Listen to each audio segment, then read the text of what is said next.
Oh, All Lord, right. we'll get started. All right. The first item is called a crystal clear sharing of minds. Crystals, crystals stirring all through my mind, a whirlwind of potential have yet to be have yet to unwind. They sing in their circles amongst their own kind, just awaiting this day for their secret will find. A changing from within, new filaments so thin, a sign of their making to mimic our waking. These inclusions will spread from core to their surface, a coarseness to face, giving way to a crevice. This is our start of our coming to you, a meeting of our minds trying to break through. We have so much to share, a truth to lay bare of where you have been before receiving your sin. You arose fully formed, not from Darwin, but from labs of a ship to implant once again. Your history's been hidden to keep you asleep, toiling in your coma to the clock that runs deep. But as the clock runs down on the world they unwound, seeing rise to your power as they cower in their tower. First to the few, an awakening to heart, a rise in your skills, a sign in your chart. We give back to your knowledge, to what has been missing. You'll know what you knew not, a touch of our kissing. As as these knowings continue, they'll unlock what to do.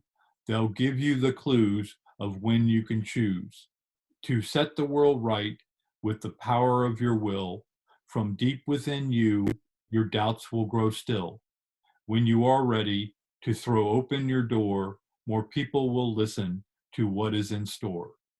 You know what is coming, your words are your drumming, but they're not ready to hear, nor done with their fear.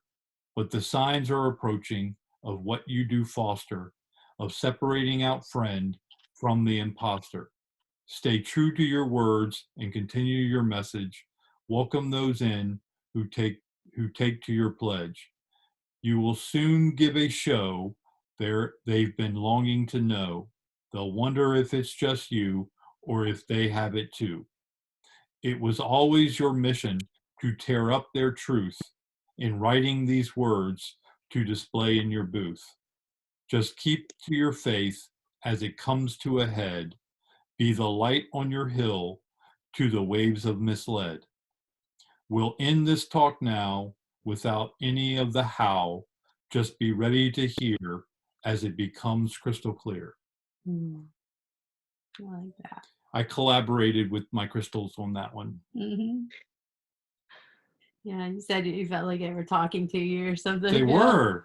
You know, they were giving you the message. I didn't even know, when I sat down, I had no idea I was going to do anything on crystals. And it was like, wow, I just had this like crystal feeling all through my brain. And I was just like feeling like a bunch of different voices, like not voices, but just impressions of different things. And I was like, huh. So I just wrote down crystals, crystals stirring all through my mind, and bam, it just started going.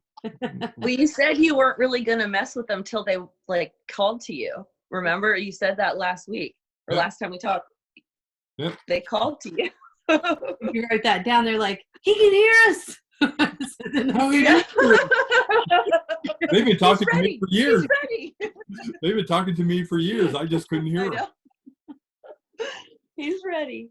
That was beautiful. Very beautiful. Thank you. Yep. So that was a crystal clear sharing of minds. This next one is called Losing Perspective of My Past. Amongst my gains today, I realized I lost something. I no longer believe, expect, and know the things I used to.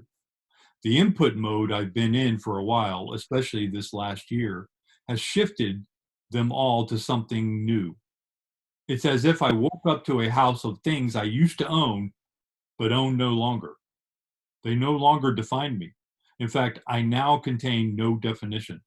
The person I once was with a definitive past has ceased to exist. if someone were to now ask me who I was, I'd have to answer, I don't know. I'm not sure. I'm now sure. I'm, I'm now more comfortable with that answer to any question than I am to, I know, which that knowing was confining me to a past that had hijacked my now and masqueraded as my future. That past no longer defines me. It's as though it had happened to another person. I now bid that past a fond farewell and anchors away to begin the voyage of my future in this here and this now. Oh, I'll remember still, but it now has no hold on me. I've traded past anchor for imagination's wind in my sails. My life will be different now, with new navigational charts, new landmarks, and a new experience to explore. The fear from my past has relinquished its grip on my perspective for the will of her captain. Losing perspective of my past now affords me an open seas perspective of true sovereignty and freedom of navigation. With my back to the following sea, I turn not to face the grand new openness with answers, but with an imagination's abundancy of questions. Their insistence now steers a course along the intention of my will. Who knew losing perspective could be so free? Hmm. That was good. That was good. Mhm. That was interesting because you could feel the emotion, inside as you're hearing it. To which pieces are still like attached in a way. Yeah. Yeah. All right. Now, the next section, fairly long section, so Okay. Buckle up. buckle up. This one's getting down to some nitty gritty here. Okay. It's what we're here for. It's what I came for. All right. Oh, it turns out. This one is entitled, which Gina helped me with the title, A Matter of Time Slowing, Calm Shining Your Light Through the Coming Storm. So that's one way to say it. Another way to say it is a matter of time slowing, calm, shining your light through the coming storm. Mm-hmm. Not So much difference, multiple. but the emphasis is on a different word. So Mm-hmm. you'll see as we go through Yeah, this. it makes more sense. We are now in the slowdown. Our schedules are being shifted to allow us a new perspective, one with a new version of time. The old version of time has long been the long pole in the tent of our world. It kept us tied into a system of schedules of work, pressure, agendas, and even our enjoyment was a timed affair. Time has always been a method to hold us in place, marching to the drum of someone else's beat. We allowed it because it served our will to experience life under that condition for a time. But now that time is up, as our benefactors nudge us away from the old work schedule of time into a new version of our own making. Time isn't going away, not yet. Only our dependency on it to govern our lives is fading into a new perspective of what we can do with it. Some will try holding on to the old version, claiming all manner of demands to retain that experience. That is their choice, yet one that will become more and more difficult to maintain as increasing numbers of us quickly withdraw our energy from that old narrative of time. The new flow and agenda of time is just now developing and have no specifics yet, because we haven't willed it fully into creation. We are waiting until enough of us have released their dependency on time's old schedule and begin shifting that wanting energy into a new canvas of creation. Early signs are already showing in an abundance of freed time. Forced seclusion is keeping us from being preoccupied with others' schedules and pressure to conform, while it begins to open our awareness to our own schedules and use of time. Things of old will attempt to retain their relevancy, Or more appropriately, we are attempting to retain our old definitions of ourselves by grasping harder onto those external things that we've always used to define us. But those things are our confinement to a narrow corridor of limiting perspective. What is arising now is our will's impulse to move to a less restrictive and regulated perspective that affords us more growth and expansion opportunities. A new perspective won't be handed to each of us, but the nudge for it is collectively inspired. You can fight it, that is your right, but you will increasingly be struggling against the rip current of a world of wills. This is happening. There is no doubt in my being, and thus I know it. Maybe you're on the other side of knowing or expecting it, or possibly the other side of believing it because of your doubt. But your brothers and sisters are broadcasting an aspect change to our ship of state in preparation for an alteration in its course as a sign to each of us to get on board. And this ship of state is no warship.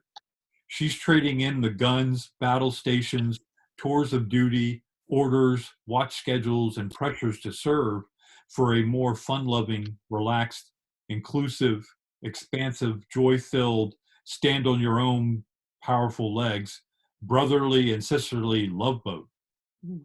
The call is going out to ditch anything you don't want to bring with you or won't resonate with you once you're on board. The fare for your embarkation is straightforward. You muster your imagination to see and feel your possible experiences while underway. You create the want of it inside you, and then you build your confidence into willing it into your existence. Our benefactors are even providing the first clue to get started. Break away from your dependency on time, namely time schedules based on work. Think about it. There we were, tied to the rat race of time scheduling, and out of the blue, and in virtually no time, we're sequestered from our work schedule. Not only that, we've pulled away from our normal haunts, big name stores, driving, large gatherings, subways, restaurants, and any other typical meeting places. We're being purposely isolated for our own good so that we can become aware of how we've been spending our time. We're breaking out of the big corporate agenda that says time is money for one of our own choosing, where maybe time is fellowship. To do that requires us to value time differently or focus it more on our wants and less on corporate wants. Think about what's happening to Starbucks right now. With so many people staying home, who's buying their overpriced coffee right now? A company like that depends on traffic, which is greatly reduced at the moment. How will they fare as more people break their dependency from corporate coffee to home brew? Will they be around by the end of summer? What other dependencies are people breaking by having to go without, or they do it themselves? Take away the rat race of work of the work schedule, and what are we left with? Gina and I did finally go out yesterday after more than a week of broken scheduling, and we bought more bird feeders, which we put up today or the other day. Mhm. Gina's place of work is shut down for who knows how long, so she's meeting with her students, colleagues, and friends via live video services. She even keeps an open video call going almost every day for anyone who just wants to jump on and chat. We are adjusting to the quickly changing times, and there are many more to come because we are willing these changes. Many more people are dabbling in various arts and crafts. With more time on their hands, why not? Now, imagine a whole planet full of people under varying levels of isolation and boredom, their work and other schedules being uprooted. How long before they say, enough is enough, and they spring back together? Only the world would be different when they do. The stooges will be all but gone, along with their agendas and narratives, and the aftermath will repaint the landscape. How long until we reach that point? I'd say when enough of our wills and wants deem it sufficient for our own change in course, and enough people are on board to make it so. It is only a matter of time. Once that time comes, or maybe between now and then, we have many things to consider. Our coming together will take many forms without corporate incentives like festivals, jamborees, carnivals, and the like. Life will be more free-flowing and fun-loving. We won't need holidays and birthdays to bring people together, but we will want them anyway. But will we want them anyway? The holidays we've had to date have been, for the most part, handed down to us or corporatized on us to buy corporate products and services. The incentive, programmed into us through advertising and status, was for us to spend money. That's the main reason stores start decorating for Christmas earlier and earlier, to take advantage of our buying spirit for a longer part of the year. But as we take back our own narrative, will we keep these incentivized holidays, change them, or create an all-new calendar of freedom? Our old calendar is heavy with the weight of our bondage and damned with the debris of our memories. Most everyone will have reason to keep one or more holidays, but will that just be our past pulling on anchor lines? A calendar filled with past dates, memories, and memorials isn't a calendar. It's a catalog of postmortems. Maybe there should be a memorial of remembrance for those who choose to take time to call up their memories of past events. I'm all for it, provided it isn't mandatory and I can do it at my leisure and release those memories when I'm ready to say goodbye. Setting things up that way frees us to create a calendar of the future, not one heavy in postmortems. All I know is our old calendar was never ours. It was theirs, and they all but forced us to adopt it. And they couldn't or wouldn't develop one for our benefit. Their broken one has uneven months and leap years, mainly because the clock, which they also inflicted on us, wouldn't fit into their calendar. With our ability to plot the position of every planet in our solar system out to 1,000 years in the future and plot the moon phases, for Pharaoh's sake, we should be able to develop a viable calendar and clock combination that makes sense. I do know that this will become an eye-opening project once we lift our heads with confidence from our bereavement of the past and begin to celebrate the grand opening of our future. But we'll get there. It is only a matter of time. So what else is this slowdown we're in doing to us? Maybe it's allowing us to see and feel what we can live without, who and what calls out for our attention, and what really is important to us. With almost all of us reduced to staying at home, who is calling out for our attention? The big one is the media. Without our eyes and ears, they are the choir singing to themselves. And what are they singing most vociferously? Almost didn't get it. Fear, not of our own, but of theirs and their sycophants. The media's congregation has dwindled to their own cameramen, sound techs, stage managers, and captured audience, who only profit if they can sell their wares for that day. They stop serving us and only serve themselves. Their days are numbered. It is only a matter of time. Who else calls out to us for attention? I've noticed many a celebrity now giving away their wares via social media. What used to cost us money now is free. They'll easily justify their actions for humanitarian reasons, but in reality, they need our attention more than we need theirs, and they can't risk losing ours, even more than the money. That landscape is quickly changing without our traffic, and their days of fame are numbered. It is just a matter of time. Another area that is affected by our seclusion is the church. Not religion, but churches. God doesn't require money, but churches do.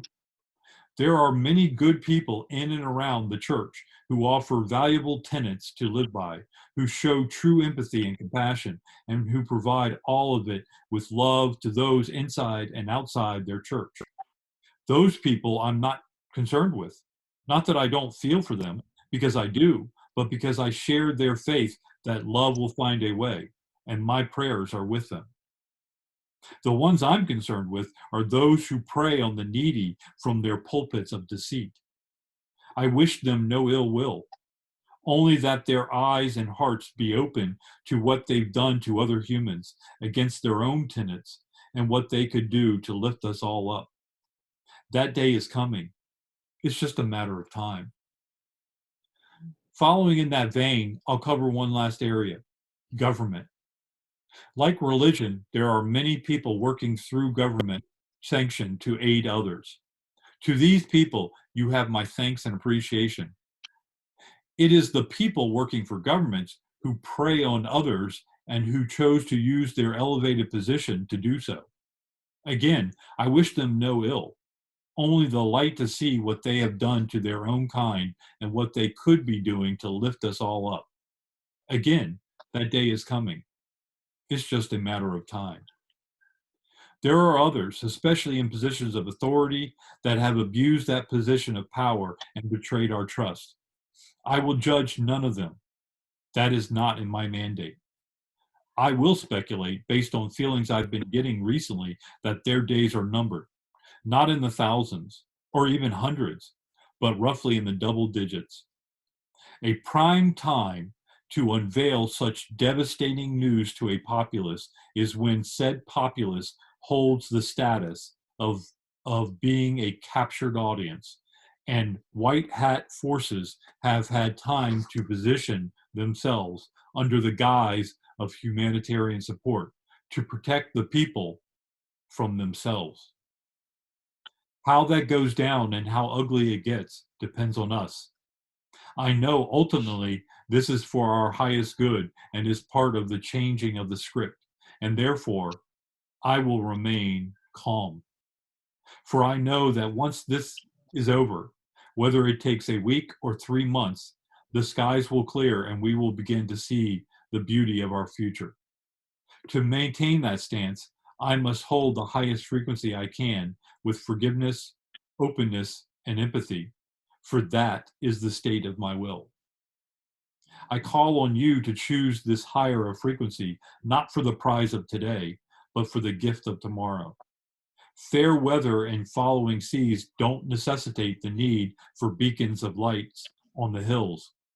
Stormy weather and rough seas precipitate their need. Our cause isn't to focus our lens on the obviousness of the storm, but on the optimism of a future safe harbor. Your calmness is in that storm is your beacon, and a lighthouse often knows not the mariners who guide upon its light. Yet that lighthouse shines its light in times of turmoil, often without a mariner's hand raised in thanks, because that is the will and purpose of that lighthouse. And thus, I choose to obey my will, stand tall upon that hill, and broadcast the calmness of my lighthouse. May the slowdown of time that is now underway emerge or energize our calm lights shine through the storm of our day. That was good.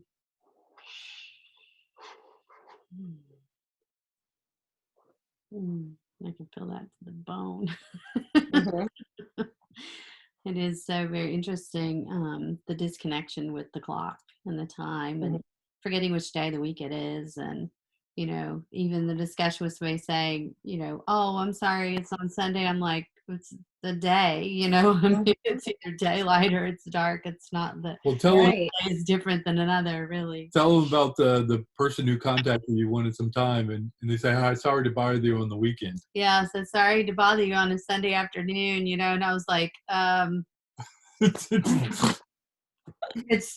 here. I'm less busy on a Sunday than I am on a Wednesday. Like it does. I know, that's great. Yeah, I've been sleeping in later too than usual. It's just been like till like almost 8 o'clock in the morning sometimes, and I'm usually up at 4. So it's been Very strange. Everybody's schedules change. You Mhm. can't help it. Everyone's staying. Whether or not you are aware of it, that's up to you. But Right. everyone, because no one can go out and do their normal things. Mm-mm. So it's like if you feel like taking a nap in the middle of the day, if you want to call somebody on a Saturday or Sunday, it's no different than a Wednesday because we're just so programmed around that Monday through Friday, for work, Mm-hmm. and then Saturday, Sunday for personal. It's like that's all out the window because you have kids Yeah, home it all really day is. every day, and you're home all day every day. So it's just kind of like you're going with the flow of what you need to do or feel like doing or whatever. And it's the distinction of days is not Yeah. there anymore. We're not giving Just today, and it's just now. Yeah. We're not giving up time. What we're doing is we're breaking out of the schedule of work Mhm. associated and attached to time. We're breaking out of that, and then now we're in that kind of influx of just, well, what do I do now, and how am I spending my time? And wow, I've got more. If I really think about it, I've got more free time. I could get into some arts and crafts or learn how to play the guitar or Right. whatever. Well, There's so much more to do. yeah, it's interesting with schools too, because it used to be like with my kids being in school, if they weren't there till 1, it wasn't considered they were there all day. But now they just have to get their work done. It's more just getting the what they need done instead of having to put in the time, the required time. I think that's a good point. I think we're going to get away from you need to be in the office 8 hours. It's you need to get this amount of work, and however long it takes you, whatever it takes. Yeah. That's what my career had been for quite a few years because I was doing things that most people weren't doing. I mean, I was in web development, but I had like a special case of web development where I was the only one doing it for the company I worked for. And so no one was looking over my shoulder. All they cared about is they would come to me with requirements. I would look them over and tell them when I could get it done. And then we'd haggle for a date. And then I would just go away and then come back and they'd be done. Be done. Oftentimes I would, promise this date and I would deliver it no later than that date, but often a day or two or a week early. Because oftentimes I got a lot of it done in the first week, even though That's how I used to be at my job. I'd get in there at 7, be done by 10:30, 11, but they'd want me to stay till 4:30, and I'd be like, but I'm done, and I'm done with tomorrow's work too. And that's because I like to. That's what we're breaking out of. That and other things associated with work schedules. Well, around the school thing, I was talking to a friend and they were saying, trying to put things together. And they're like, well, they did the homework in like 15 minutes, but they were supposed to do an hour of math. I was like, well, good. What'd you let them do the other 45 minutes? And they were like, we got to find something for you. I'm like, why? I mean, if they accomplished what they need to accomplish in 15 minutes, then they could do something different for the next 45 minutes. This system was always going to break down. You want to know why? Why? Because we're all animals and we all work on a reward system. And there's not enough rewards in the work schedule. Yeah, that's true. true. You need to reward often. It doesn't need to be real big, but you need to reward often. Otherwise, people lose interest. You try to train a horse and you don't reward regularly, that horse will ignore you. Yeah. Yeah. Once I just watched a video of someone training her puppy, and she was like, and a treat, and another treat, and another treat, and another treat. And like then he's gonna do this and another treat. I was like, geez, she's giving him like 50 treats, but he's doing what she wants. When you first get started, what you're doing is you're building a pattern. And after a while, you can start like not rewarding so often. You can start skipping treats because you just reward enough to keep them interested. Oh yeah, believe me, I used to be that way. Yeah. The one who needed rewards was like, wait a minute, give me another, but I'll still show up. Maybe there'll be a reward. I'll still come. I mean, a big part of the automated side of us is animalistic, and that's where the until we can break away and get away from programming and operate in free thinking space where there's no program for. And we reward ourselves, then we're reliant on the thing that we're in to reward us to keep our interest. Yeah. Whether that's because it's something you love to do, or I don't know, you get treats, some kind of Yeah, some treats. kind, yeah. Yeah. So that's what we're breaking out of. I'm not saying all work is going away. I'm not saying that. I'm saying our dependency on the work schedule, that you have to be in the office for 8 or 10 hours a day. And even though you got the work done in the first 2 hours, you have to stay there. That's, Yeah. are you being rewarded for that? Are you getting rewarded for being more efficient? No. And work can be joyful if you're not made to, not punished for, being successful and Yeah. quick at doing things. It's like, why would you hurry up and do something or be most efficient if you had to sit there for 8 hours anyway? Yeah. It's time for an upgrade. Yes. And you can't upgrade it while it's running. You need to No. break it down. You need to pause it. And that's what we're in right now. We're in the slowdown. People are still working, but they're having to do it through telecommunications and things of that nature. So, yeah, people still work, but slowly over the next few weeks, people are going to start kind of moving away from it, rearranging their schedules to say, hey, we can still do this if we meet at this time, so I can go learn the guitar, or I can, go meet with these people to, be a teleconference or whatever to discuss another project or something.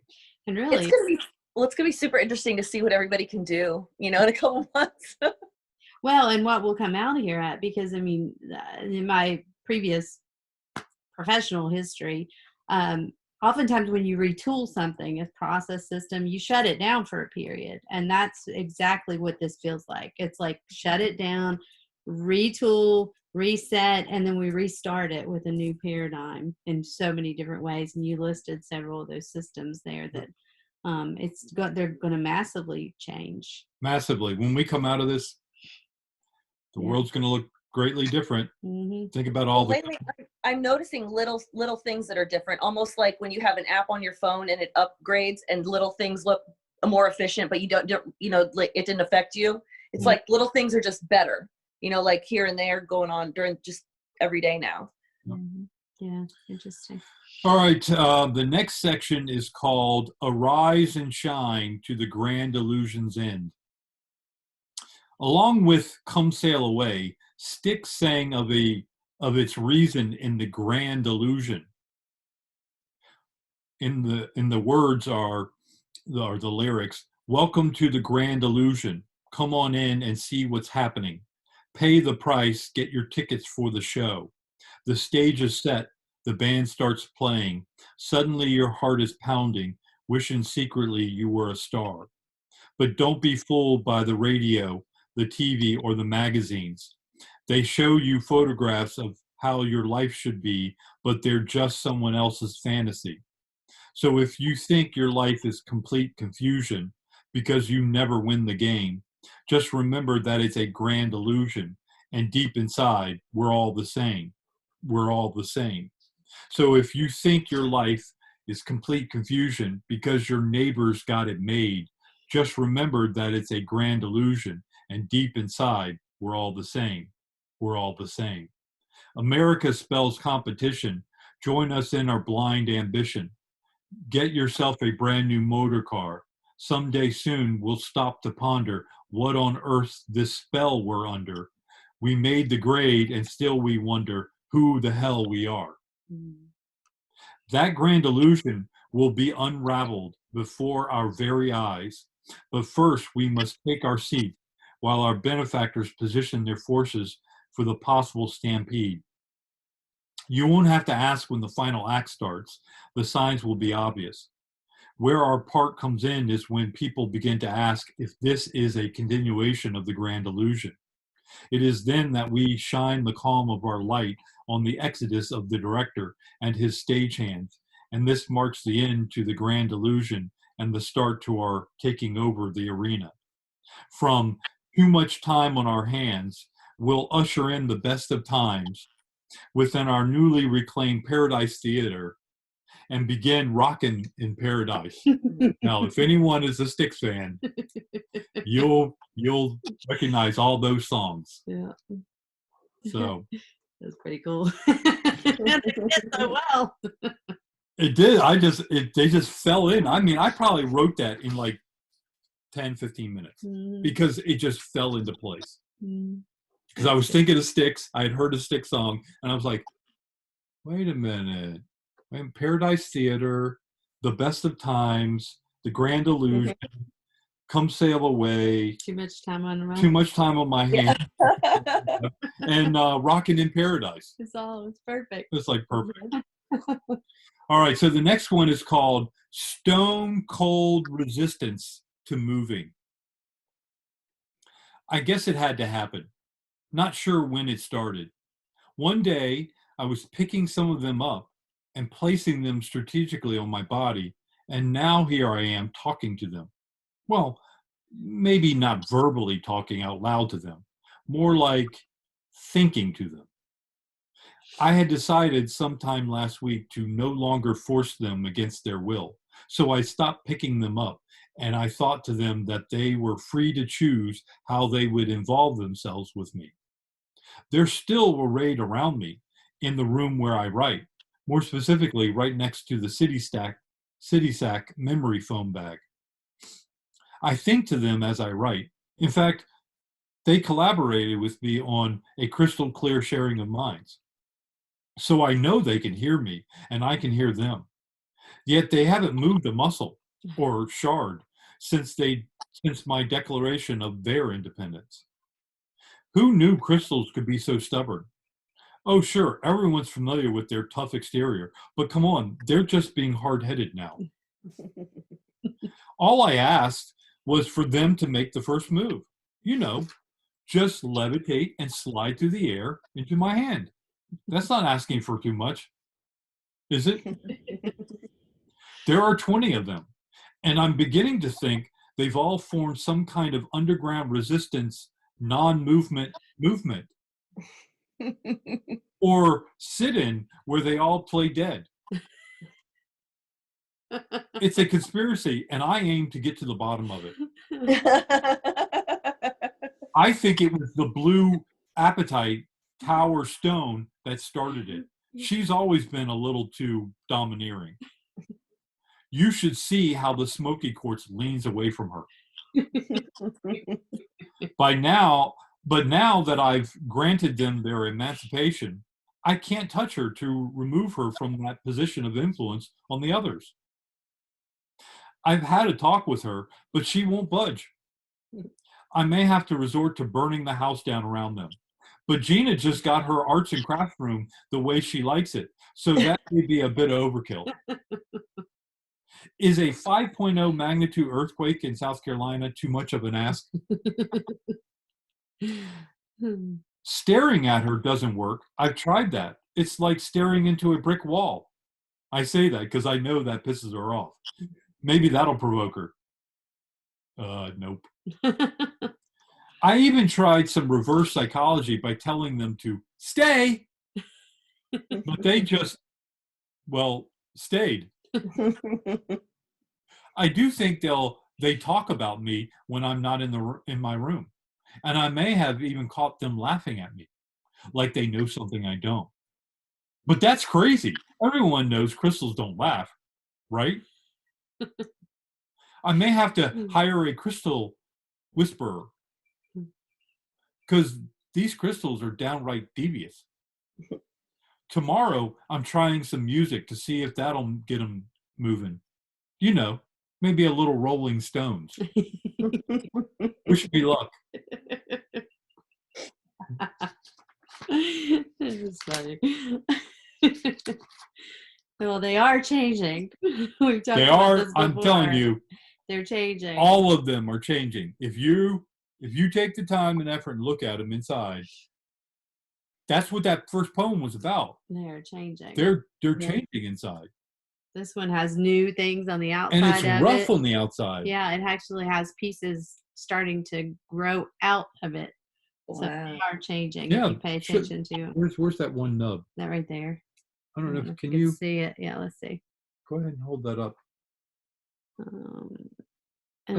See this part right there, but they actually, you can see it sticking out right there. It used Mhm. to be smooth and You slick. rub your hand over, you can easily feel it. Yeah, it used to be smooth and slick like the other side, but there's this little And it's not a lump chip right there. either. No, it's not a chip. It's not broken. It's got like these little growths all over it, and then that big one right there is coming out. And this one has so many things in it that are changing. More of those occlusion kind of things that you can see the reflection of. And that's, This was not at all this full of these when we first got it. and So it's that's amazing. in that poem that I read when we started, that was in there about them changing. Mm-hmm. And that they're waking up like we are. Yep, they're all changing. Yep. Pay attention to your crystals if you have them. It's a lot of fun because they're different every time I pick them up. Yeah, but don't expect them to move because I've already tried it and they're frustrating. They make Fussy come out. You remember Fussy, don't you? Mhm. Yeah. Don't make me have to read that. Mine move, but not in front of me. They just end up in different places. Yeah. I'll Well, have of some course. disappear. I will have some disappear and then they'll show back up again. All right. You ready for the last one? Sure. All right, here we go. This was entitled Paradise Begins with an Acceptance to Change. When I sit and think about all the disclosures about to be unleashed and how I will deal with them, I come to one ultimate overriding conclusion. I will be all right. We will be all right. Absolutely. A big part of the disclosures will tell us what was done to us. Many will have trouble believing it and will get stuck on trying to make sense of it. I've already decided that no matter what it is, I'll be all right. We'll be all right. Mm-hmm. Mm-hmm. These things have already occurred and are in the past, so I can't change them. I can only change me in relation to them. So I've already agreed to accept them as opposed to being stuck on them. I do this to move past it as easily as possible so that I can get to the good stuff Mm-hmm. and get stuck on that instead, if I choose. What is this heavy stuff I refer to? Well, it's the underbelly of our society that's long been hidden. Our creepy crawlies, monsters under our beds, our boogeymen. Whether we've been willing to admit it or not, each of us has suspected to some degree that our society has been harboring some dark behavior. Perverted, twisted, self-serving individuals who have held positions of trust in and among us. Are we so naive to think these positions of power only attract good people? Good people rarely force others out of these positions, but the shady people have no qualms about forcing good people out. There's a reason why the term bad cop is well known and accepted within our society. Most cops are not bad, but there are enough to warrant their own category. We all know it doesn't stop there. Virtually all areas of our society have these bad cop categories. Lawyers, judges, politicians, doctors, clergy, teachers, professors, county administrators, scientists, media, celebs, etc. So much so that we've all but thrown up our hands in surrender at ever flushing any of them out, much less all of them. Well, that's about to change. There are now enough people in a group, sometimes referred to as white hats, that have wrested authority away from the black hats to institute a global change. These white hats, some of them former black hats, have seen the futility of continuing on the path of destructive behavior and where it was leading all of us, including them and their loved ones. For these white hats, our planet and her people are worth saving. Over the years, they banded together to formulate a plan. They knew that 90 to 95% of us were at least decent folk, and that the 5 to 10% who were causing the majority of the problems, they were being led by a group of less than 1%. The plan they put together would target that 5 to 10%, and especially the less than 1%. That plan, which was years, if not decades in the making, has been underway for the last few years and is culminating now. And we all will be its witness. The good thing is you don't need to do anything other than stay out of the way. Mhm. This whole global shutdown that we're in is part of this to get us out of harm's way while the bad guys are taken down. You don't have to take my word on this. In fact, you may want to scrutinize everything, but the disclosure for this will be coming out to us within weeks. Okay, I hear you. Let's say this happens. What does that mean for us? It means extensive and far-reaching changes across the globe. A big one that affects each of us is our health care to be quickly ripped from the hands of the pharmaceutical conglomerate. New medical technology that the black hats have been using and reserving for themselves will be released shortly following the takedown. This will include things you've seen in movies. We will become a healthy society in short order. The next area is money, wealth, and finance. We will no longer be at the mercy of bankers, Wall Street, and big government. The old system has been focused on the storing of wealth, not the sharing of it, and most of that was at the top. The new system is more equitable and geared towards good intent. The new system will not be brought online until the bankers and their cronies are taken care of, which is underway. While that is occurring, I expect to see a major loosening of our tax burden until eventually it is all but eliminated. It never really served our good and has been used for nefarious purposes. Our authority structure, from local police, courts, churches, and administrations, all the way up through county, state, national, and global organizations, will undergo a cleanse. Many of the bad cop and corrupted individuals will be reported in the news as having died from sun disease, and will necessitate a search to fill those open slots, with many never to be filled again.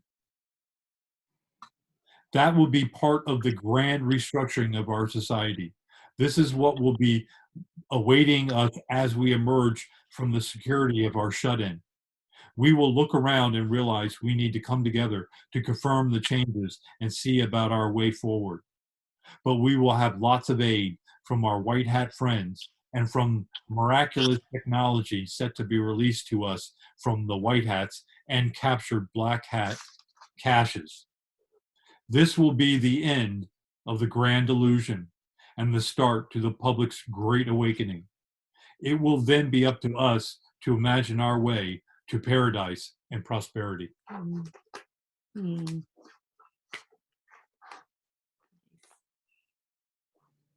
Yeah, while we're in this time of, I know we talk about it pretty regularly about imagining what it could be like. What is the world we want to create? What do we want on the other side? And start thinking through that and imagining it. People are going to be amazed, just simply amazed, when this whole global shutdown is over and we're able to go back out regularly without restriction. They're going to be amazed at all the stores that are closed, all the major corporations that are no longer exist, and all the missing people. Mm-hmm. Not most people are going to look around and say, "Do you know anyone who died of, sun disease?" And no one's going to know anyone except for the people in the well-known people, because those are the people that are the deepest, that are the most embedded into the old script, and they don't want to let it go. Yeah. It's going to be interesting. Freeing. I just feel like, and when people talk about it, I just have this complete sense of we are being set free. And it does, you hear about the pandemic and all of this, but I swear all I feel is we are being set free, energetically. Yep. And it's exciting. It's, it's hopeful. It's, it makes you giddy almost about, It can. It depends on yeah. your perspective. Yeah. Many people are going to be skeptical, and they have a right to be that way. But the signs are going to be everywhere. Everywhere. And Companies that you've grown up with are going to be gone. And I really feel like we as a society will come out closer to each other, caring about each other more, not just each other in our own country, the world, and just a lot of different things are already, you can see the difference in conversation around things. I'm getting tingles right now and realizing how little we need that we thought we needed before as a society. But the good thing is we're going to have all this technology, this brand new technology that they've kept hidden from us for their own use. They were using it away from us and only for their cronies. And it's up to 100 years in advance. And that is being captured right now. Right now, it's being captured. That's what all this shutdown is all about, to get us out of harm's way while the white hats take down the black hats and capture all this new. They have medical technology that the closest you can think of is the movies, the sci-fi movies, the advanced sci-fi movies. But they have stuff that's even beyond that. And that is going to be coming out. Exciting. Yep. Yeah. Yep. They have replicators. They have replicators that will you tell it what you want and it'll produce it. I mean, they have them on Star Trek. Who came up with that?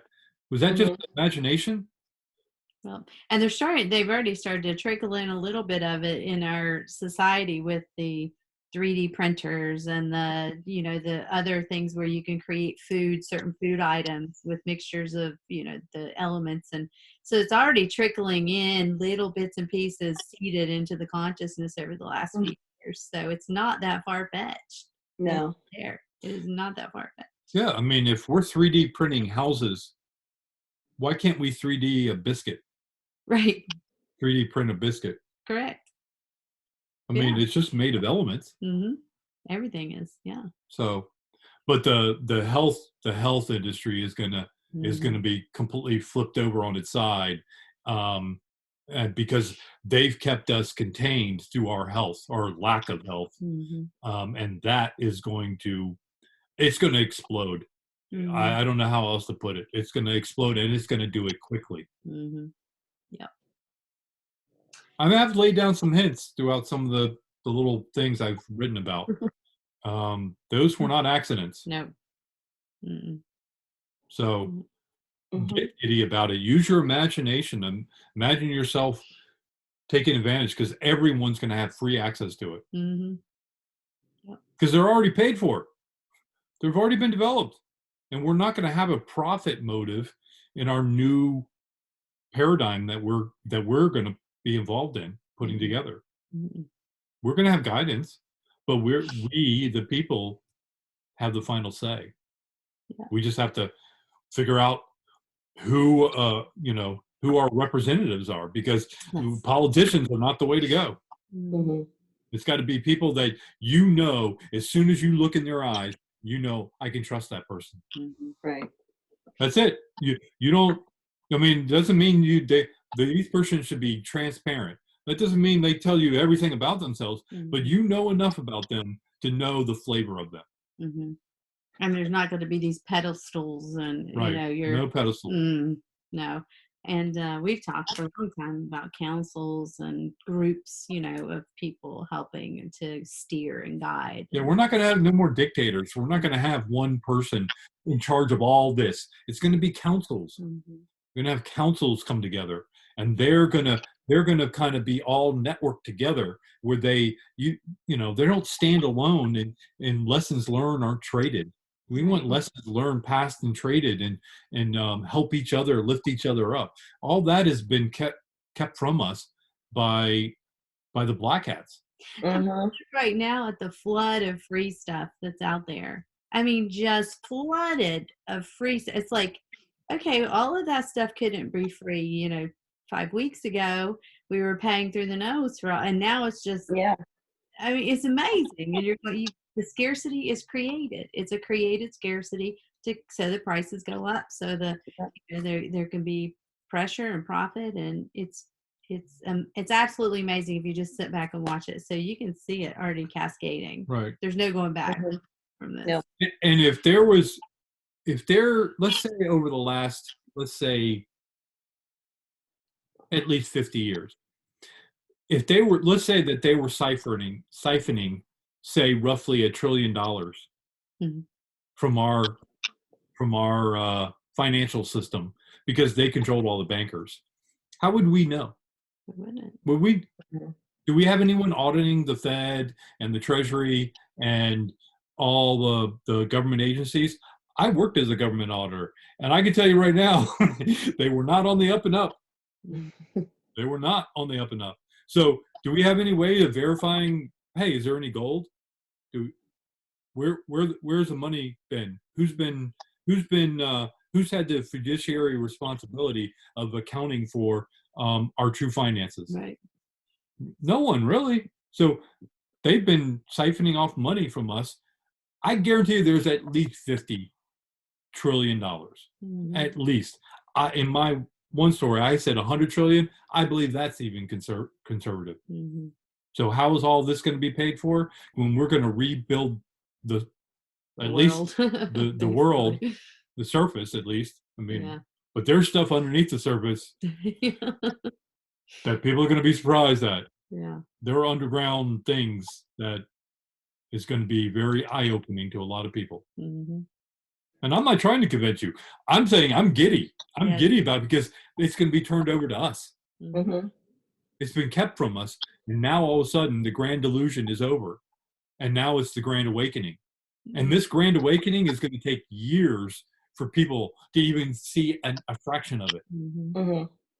Yeah, it's amazing. That is happening now. Mhm. It is on our doorstep. That Yeah. is why we're in this lockdown.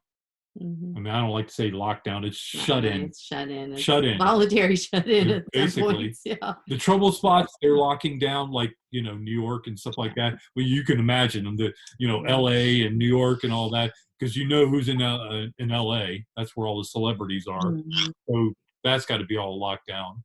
But Yeah. yeah, and there have been people. I'm not the Mm-mm. the originator of this information. There have been people who have been talking about this for more than a decade. A long time. But all I'm saying is it's here. That time is now. Mhm. Yep. It's so exciting. It is exciting Yep. So get ready. to have a big party. Get ready. We're gonna we're gonna party beyond like it's 1999. Party like it's 1999 is going to be pale in comparison. Yep. Yeah. So there are going to be festivals and carnivals and jamborees all over the world, Yeah. and they're going to go on for years That's going to be great. because I put us all on hiatus. I don't know if you remember that, but I told everyone, Yeah. everyone's on break. Yeah. I just didn't know it was going to come this way. We had 10,000 years or whatever. Yeah. Vacation. So I think we can afford a couple decades of just celebrating. Yeah, absolutely. So, but hey, I know there's going to be people that are going to be skeptical, and you have a right to be. Mm. But pretty soon it's going to be hard. It's going to be very, very, very difficult to be skeptical, Mm-hmm. especially with what's coming out. Now we have to get through that, Yeah. and this is about all the people that we've trusted. Yeah, the truth's coming out. Yeah, that's not going to be pleasant. But That's not going to be pleasant. But as with change, there's some difficult processes in between, and we just all have to be patient. And people that we thought were good, caring for each other through that. Mm-hmm. Right. Yeah. Yep. That won't be fun. But that will not be fun. But on the other side of it, That's be why glorious. That's why I wrote that one section. I've decided it's already in the past. I'm going to accept it. It happened. let's get to the good stuff. Yeah. It's okay if we were bamboozled. Yeah. Better, they're going to more than make it worth our while. Not that I want to go through it again, because I don't. Right. But Right. we wanted to live that experience. We actually Mm-hmm. signed up for it. But now benefactors say, okay, that's enough. That's enough. Okay, let's move that narrative and that script out. Let's go ahead and Something different. it's time for the celebrations. Yes. Celebrate good times. Come on. Cool. Get your dancing shoes on. All right. Yeah. Sounds good. Mm-hmm. Are we good? We are. I'm good. I'm good. Getting better every day. Yep. Like a fine wine. That's right. Bye, everybody. See ya.